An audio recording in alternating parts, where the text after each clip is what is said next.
This conference will now be recorded. All right. Thank you, everyone, for being here today for the MPO Policy Board meeting for August the 14th, 2025. And we will begin by conducting roll call. Aaron Easter.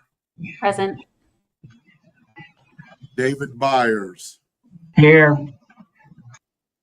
Harry Schroeder.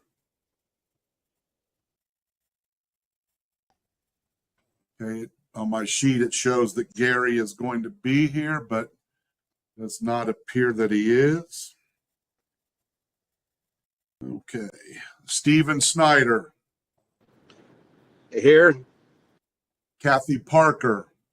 Here. Cindy Murray. Here. Mike Gibson. Present. I'll check one more time for Deb Calder. Okay, well, we'll take her off, but we still do have a quorum, so thank you, everybody. The first item on the agenda is the approval of the minutes from the previous meeting. Those have been communicated to you in your packet. So I would entertain a motion for the approval of the minutes. So moved. We have a second. Second. We have a motion and a second. Any changes, corrections, or Scribner's errors? Hearing none, I'll conduct a roll call vote. Aaron Easter. Aye. Dave Byers. Aye. Steve Snyder. Aye. Kathy Parker. Aye. Cindy Murray. Aye. And Mike Gibson. Aye. The minutes are approved. Thank you, everyone.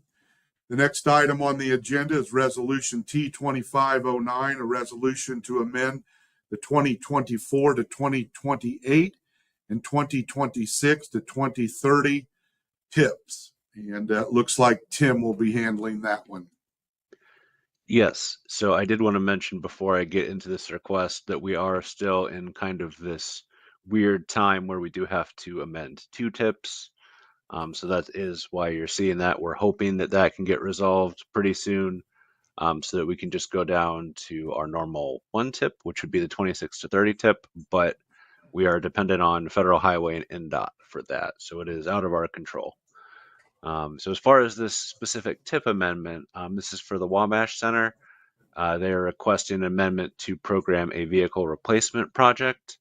So they would like to use some of the FTA 5310 funds to replace some low floor minivans and a small transit bus. So the funding request was approved on May 20th of 2025. The total cost is $450,000.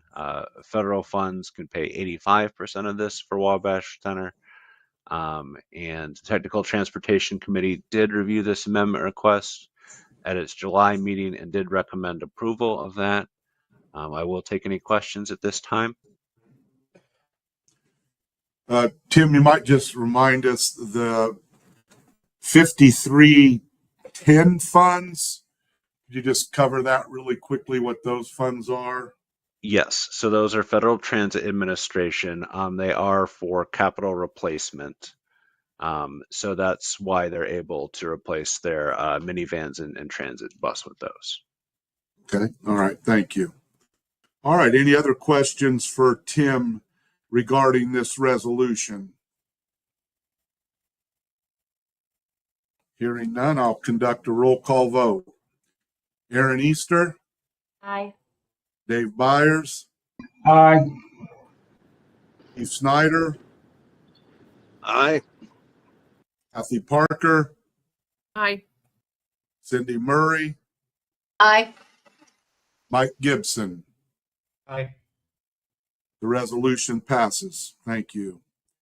The next item on the agenda is Resolution T25-10, resolution to amend the 2026 to 2030 TIP, APC program right-of-way phase for bridges. Bridges 80 and 83 over Flint Creek. Tim will be explaining this one.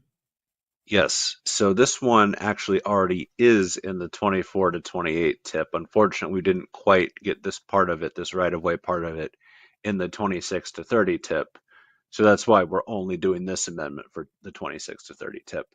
But it is basically to update the right-of-way phase for that. So the information is basically 2027. We're anticipating getting right-of-way for these two bridges, which are over the Flint Creek. One's on County Road 700 West, one's on County Road 510 South. So this is kind of just a cleanup amendment to make sure that both of our tips agree. And so the Technical Transportation Committee did again review this amendment request at its July meeting, and they did recommend approval. I will take any questions at this time.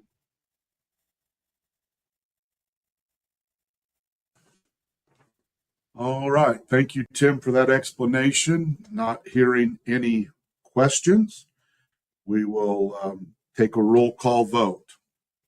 Aaron could we- Easter. Could we get a Oh, yeah, we didn't get a motion Yeah, yet. we didn't get Did a we? motion. Could I have a motion and a second, please? So moved. So moved. Second. We have them. Tim, did you get those? Yes, I think we we got a couple motions in a second. So I think between all that, I think everyone is ready to vote. Okay, thank you. Aaron Easter, Aye. David Byers, Aye. Steve Snyder, Aye. Kathy Parker, Aye. Cindy Murray, Aye. Mike Gibson. Aye. The resolution passes. Thank you, everyone. The next resolution is T25-11, resolution to amend the 2025 and 2026 Unified Planning Work Program. And Tim, looks like you're up a lot today. Yeah, we had a couple meetings at this time, so I'm kind of filling in for some of what Doug would do in addition to my kind of normal stuff. Well, it looks like this didn't quite make it in the packet, unfortunately. But what this is to clean up the what we did last month, where we signed the interlocal agreement for the traffic counter purchase. So we have already been able to purchase those traffic counters and get them to all of our local jurisdictions, so everyone has them and is able to use them now. But to just kind of formalize that, we do need to amend our UPWP and kind of move around a little bit of funding. It's funding that we already have. We just need to kind of make it so that it's explicitly stated that we used some funding to purchase these traffic counters and supplies. So that is what this amendment is for. Are there any questions about this? Can we have that posted to the agenda after the meeting so it's linked in the right place? Yes, I think we should be able to do that. We'll work on that. Thank you. All right. Any other comments or questions?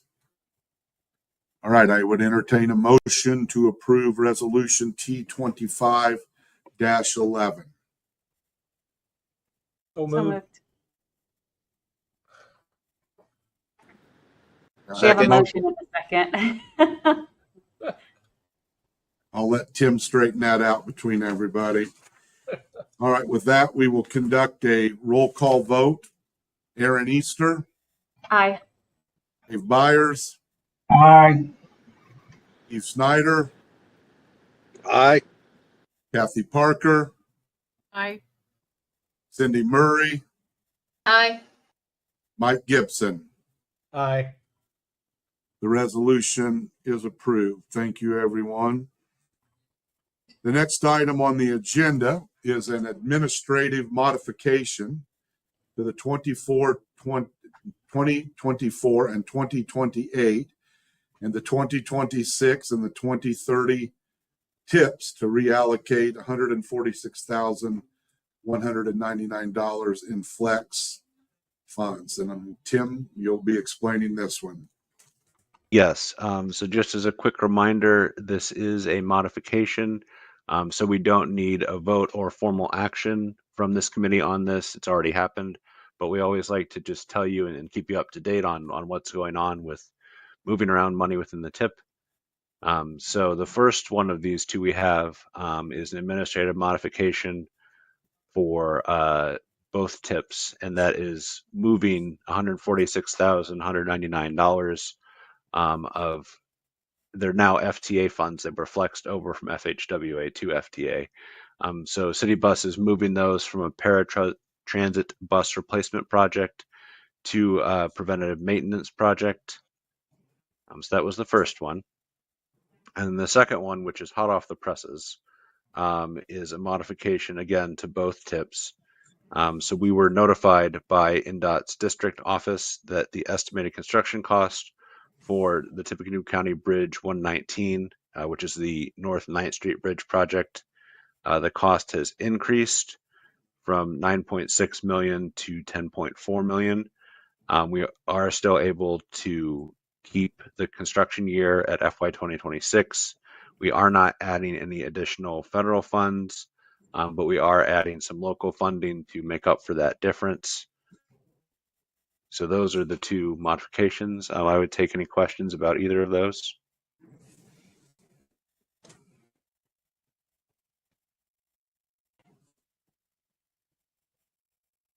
Okay, not hearing any questions about those. Thank you for bringing those to our attention. The next item is the APC progress report. We have the MPO update, the 2023 crash report, and Aria, it looks like you're handling that. Yep, thank you. Tim, you wanted me to, I could share my screen instead. Oh, okay. Okay, so last month I had covered the fatal crash report that we posted to our website. This month, this is the entire 2023 crash report. The document is a little bit lengthy.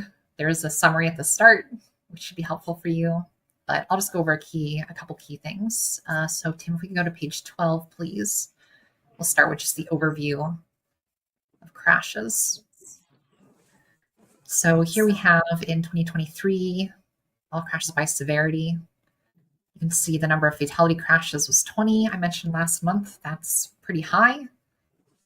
On the next page, 13, at the top there, you can see kind of a historical comparison of crashes by severity.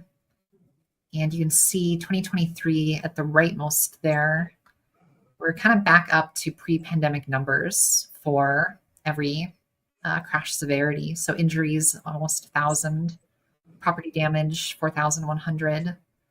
And those fatalities that were higher than we've had kind of on average. So let's, I guess, skip to kind of some unique, actually, how about let's not skip. Let's look at these maps first. The maps are, I think, fun to look at. So you can see some heat maps here of where crashes happened. As is common throughout this report, a lot of crashes happen in higher volume areas. There's more cars, which means more crashes happen. The crash patterns in 2023 were pretty typical of previous years. So all of the kind of expected percentages of manners of collision or factors involved are basically in line with historic trends here in the county. So nothing, I think, out of the ordinary to say. If you want to check out those numbers specifically, there's, I do have a quick question. Since the fatalities were back up to 20, that looked like that was the highest going back to 2013. It was a little hard for me to read, but it looks like we had 20 in 2013 also. Is that correct? Yeah, so I went back to the last time we had that many fatalities, which was 2013. So We had a couple 11 years ago. Was there any in the 20 that we had? Was there any common factors or any common locations, speed, alcohol, some kind of specific intersection? Was there anything? I mean, I haven't had a chance to look at it, so I apologize. But did anything stand out with us why we might have been back up to 20? I wish that there were something that were easy to analyze. I did actually go into all 20 of them in a little bit more detail in this report. In the table of contents, I think there's a link to the section that has a summary of every fatality crash. It's in the back half of the report somewhere. Let's see.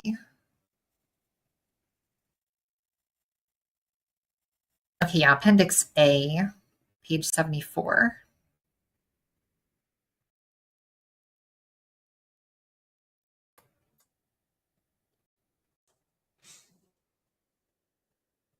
So I went through every single location that had a fatality crash and kind of summarized what was happening. Unfortunately, I guess there wasn't really any common theme in terms of like weather or locations. There were a couple locations with 2 fatalities at the same intersection, but statistically, 20 is a very small number in 1 year, so it's hard to draw conclusions from these kinds of numbers. Even in our 10-year fatality report we looked at last month, it was hard to find kind of common trends. Okay.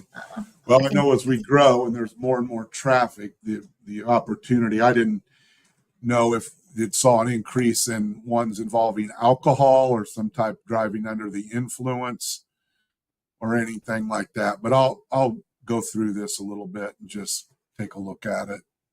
Yeah, I do. I definitely do have some tables on driving under the influence and some various other factors. Okay. Thank you. Yeah. I guess if you wanted to check out just a couple of things that I found interesting on page, I think 68 is where it starts. I did some kind of unique analysis for this report. I looked at liquor stores and school zones and tried to see if there was any difference in crashes in those areas. In this map, you can see the locations of those with liquor stores in red and school areas in blue. And I think on the next page, there's some data. Yeah. So I found that there was no correlation between crashes and liquor stores or schools, kind of at the high level. But I would suspect that some of that is because liquor stores and schools are in, urban areas with lots of traffic often. So the crash patterns for those are common of crash patterns everywhere else that also have high traffic volumes. So it's hard to, I think, disentangle those two things. And I think 1 or 2 more pages down, I had one more thing I wanted to look at, which was driver age. Let's see, might be 1 more page. Large vehicles. I did look at large vehicles. That's an emphasis area that NDOT has.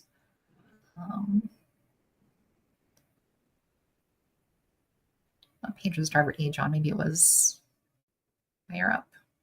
Here it is. Yeah. So I found that crashes generally correlated directly, like the volume correlated with our population of age for almost all ages. So we had expected number of crashes for each age bracket, except for ages 70 to 74. So kind of more elderly drivers, there were more crashes than expected for drivers in that age bracket. And I'd like to point out that our Indiana driver's license restrictions don't get any more intense until age 75. That's when you have to start doing more frequent check-ins, and there's more stringent requirements for vision and stuff. So kind of that space between retirement and more stringent laws, I think, potentially be dangerous for people driving those ages. So those are all the unique things. Any questions?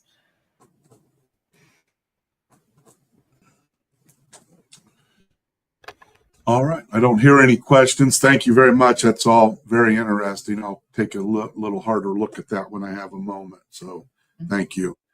With that, we'll go back to Tim for the 18-month letting list. Okay. So we do have, there weren't any projects on a June bid letting, first of all, so we'll go ahead and skip through that. We did have one project on a July bid letting, and that's on Special 52. That's an NDOT project. And then after that, our next bid letting isn't until December, which is on US 52. Most of these projects are the same, so I'll skip down to project number 10, which is the North 9th Street Bridge Deck Replacement Project. That was not in the letting list previously. It has been added in a January of 2026 letting. And then projects 13 through 16, those were moved back from an October of 2025 letting to a May of 2026 letting. Those are some bridge thin deck overlays on I-65. And it looks like those are all part of a bundle because they all have the same contract number.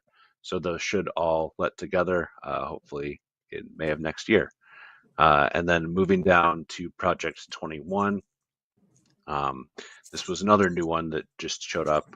This one is in July of 2026, so almost a year from now. And that's on North River Road. This is a raised pavement marking project, so adding some of those in. And then that is the last of the new projects. We do have a couple on page 2 there, but those are well off into fiscal year 27.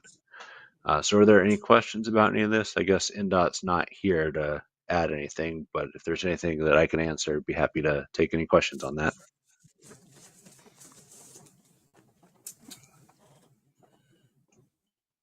Not hearing any questions. Thank you, Tim. We'll then go to other business. Does any board member have any other business they'd like to come to our attention today?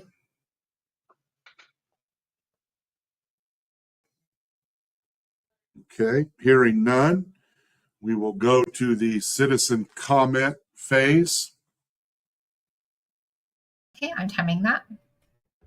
Thank you.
Okay, it's been about 1 minute and there are no public comments on Facebook or YouTube at this time. All right, thank you very much. With that, I would entertain a motion for adjournment. So moved. Second. I have a motion and a second. We'll conduct a roll call vote. Aaron Easter, Aye. David Byers, Aye. Steve Snyder, Aye. Kathy Parker, Aye. Cindy Murray, Aye. Mike Gibson. Aye. All right. Thank you, everyone. We're adjourned. Enjoy your day. Thank you.